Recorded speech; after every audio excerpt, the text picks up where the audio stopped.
തിരുവില്ലാമലയുള്ള ശ്രീരാമസ്വാമി ക്ഷേത്രത്തിലേക്കാണ് കേട്ടോ ഇന്ന് വന്നിട്ടുള്ളത്. കർക്കിടക മാസമായിട്ട് എനിക്ക് നാലമ്പലത്തേക്കൊന്നും പോകാൻ പറ്റിയിട്ടില്ല. എന്തിനാ ഇവിടെ വന്നാൽ എനിക്ക് നാലമ്പലത്തേക്ക് പോയ അതേ ഒരു തൃപ്തിയാണേ.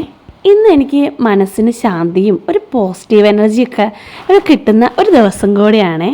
ക്ഷേത്രത്തിൻ്റെ ആ ശാന്തമായ അന്തരീക്ഷത്തിലേക്ക് കടക്കുമ്പോൾ തന്നെ മനസ്സങ്ങോട്ട് നിറയും കേട്ടോ.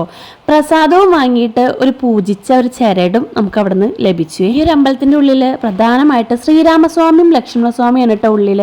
അത് കാണാൻ തന്നെ ഭയങ്കര ഒരു ചൈതന്യമാണേ. അവിടുന്ന് പുറത്തിറങ്ങിയതും ആഞ്ജനേയ സ്വാമിയുടെ ഒരു അമ്പലമാണ് കേട്ടോ കുഞ്ഞത്.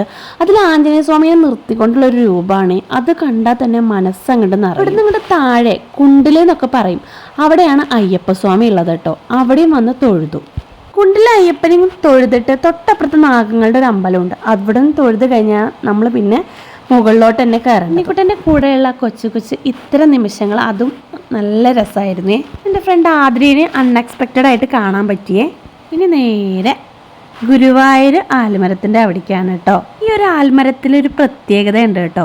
ഒരു പല്ലി ഒളിഞ്ഞിരിക്കുന്നുണ്ട്. അതിനെ നമ്മൾ നോക്കി നമുക്ക് കാണാൻ പറ്റിയ നമുക്ക് ഭാഗ്യമുണ്ട് എന്നാണ് പറയപ്പെടുന്നത്.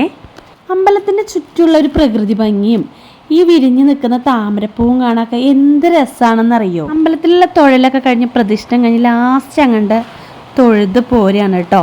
ഈ ഒരു അമ്പലത്തിലേക്ക് വന്നൊരു ഫേവറേറ്റ് സ്പോട്ട് എന്ന് പറഞ്ഞൊരു സ്ഥലമാണ് കേട്ടോ.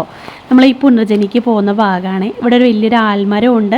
പിന്നെ നേരെ അങ്ങോട്ട് പോയ പുനർജനിയുമാണ് കേട്ടോ. ഇവിടെ വന്ന ഭയങ്കര ഒരു പോസിറ്റീവ് എനർജിയും കൂടിയാണ്. അമ്പലത്തിൽ നിന്ന് നേരെ ഇറങ്ങിയിട്ടുണ്ടെങ്കിൽ ഒരു സൈഡിലായിട്ടൊരു ആൽമരം ഉണ്ട് കേട്ടോ. അവിടെ ഇങ്ങനെ എല്ലാവരും കല്ലിങ്ങനെ അടുക്കി വെച്ചിട്ടുണ്ട്. അതെന്താണെന്ന് വെച്ചാൽ നമ്മുടെ മനസ്സിൽ എന്തെങ്കിലും ആഗ്രഹം വിചാരിച്ചിട്ട് കല്ലിങ്ങനെ അടുക്കി ഇങ്ങനെ വെച്ചിട്ടുണ്ടെങ്കിൽ ആ ആഗ്രഹം നടക്കുന്നതാണ് കേട്ടോ പറയുന്നത്. അങ്ങനെ ചെറിയൊരു പ്രത്യേകതയും ഇവിടെ ഉണ്ട് കേട്ടോ. അങ്ങനെ നമ്മളുടെ അമ്പല ദർശനം ഇന്ന് വളരെ സന്തോഷത്തോടെ കഴിഞ്ഞു കേട്ടോ. വീഡിയോ ഇഷ്ടമായി ലൈക്കും ഷെയർ ചെയ്യാൻ മറക്കരുത്. അപ്പോൾ ബൈ.